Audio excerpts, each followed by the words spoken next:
James Mennie, brought to you by Gilbert & Daughter. This week only, get 30% off all new spring selections. Gilbert & Daughter, 49 Donegal in Point Claire.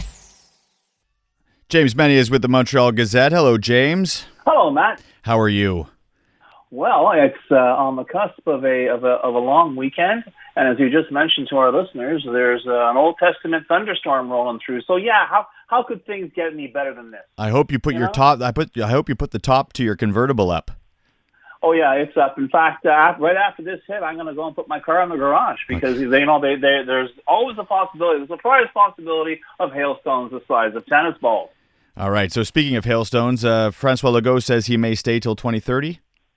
Yeah, isn't that something? I think he's just trolling us, but the fact is we seem to be moving dangerously towards a kind of a Justin Trudeau vibe with Monsieur Legault. The party is just tanking in the polls. And when we talk about the party, and that's where I think the similarities of Justin Trudeau ends, there was a Liberal Party of Canada long before the advent of Justin Trudeau. The thing is, the CAQ, the Coalition Avenir Québec, is a creation of François Legault. It is, in fact, le Parti François Legault. And you really have to ask yourself, and despite the fact that he's, as far as I'm concerned, putting on this public performance, how long is he going to hang around? It doesn't look good for him. And quite frankly, Matt, it doesn't really look that great for the other parties either. Québec Solidaire is now perennially in fourth place. It doesn't seem to know what it wants to be when it grows up. We know it's left of center, and that's about it, but it doesn't really know who it's talking to apart from its own membership. The Liberals have yet to choose a leader, but even then there's a real concern that the front runner, Pablo Rodriguez, former federal cabinet minister, may not appeal to francophones off the island of Montreal. That remains to be seen, of course, if he does get the leadership.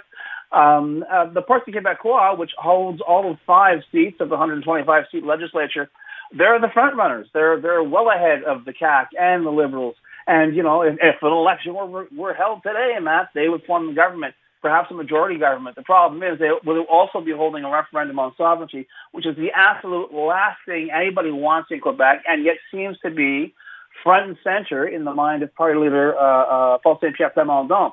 So here we have a rather, it seems to be a recipe for political gridlock. And one would think things will shake out in another year. My God help us, the other year we have to go through before the next general election here in Quebec.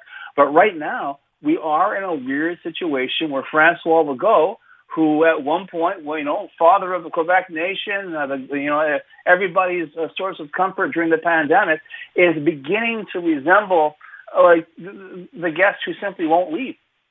I wonder, though, if you sort of consider the change that's happened at the federal level, it has impacted the PQ's support, the support for this idea of Quebec sovereignty.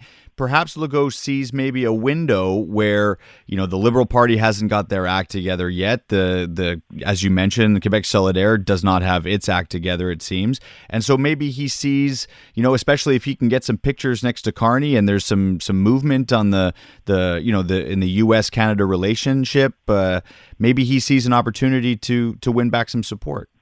That's always possible, Matt. But on the other hand, we have a situation where, and it's on the record, any gains that François Legault was able to get from Ottawa, and there were a great many of them, were more attributable to the fact that Justin Trudeau was a very biddable political doormat for the CAQ than any skill on the part of Legault. And in fact, François Legault is not renowned for being a bridge builder with other levels of government, indeed with other elements inside Quebec. But the fact that the PQ may run into a wall doesn't necessarily mean that that will be to the benefit of the CAQ. I don't really think the CAQ had, apart from that core, that rural regional core that stands at about between 25-30% in the polls.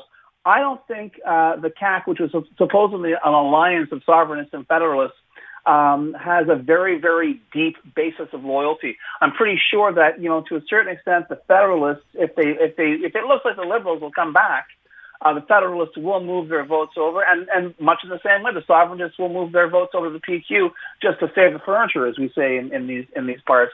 But I just don't see how this particular political confection, which is supposed to be the third way of doing things, which was supposed to get Quebecers out of the Groundhog Day of referendums and arguments over federalism versus separatism, I don't see where they can find a place here in Quebec in 2025 or indeed in 2026.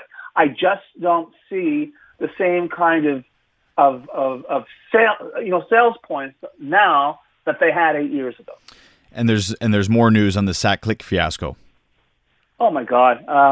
You know what's crazy though? Because today it was the former head of the board of the SAC of the Quebec Automobile Insurance Board, Conrad CV, who was saying that the guy that they brought in, the career civil servant that they brought in to run the SAC, Denis Marcellet, he was a political choice.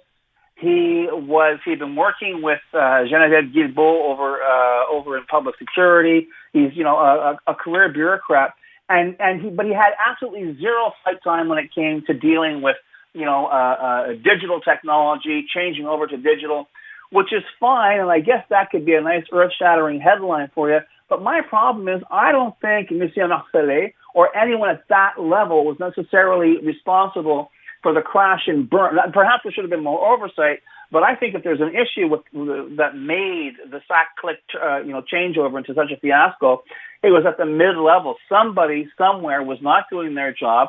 Somebody somewhere was not reporting about the cost overruns. And here we are having a public inquiry to figure out how we lost yet another $500 million into, quite frankly, a program that is still trying to get back on its feet and that is still trying to establish itself as a model for the rest of the government to go online. And it doesn't look, the outlook for that is not very optimistic. Thanks, Jim. Have a great long weekend. You too. Try to stay dry. And he's gone.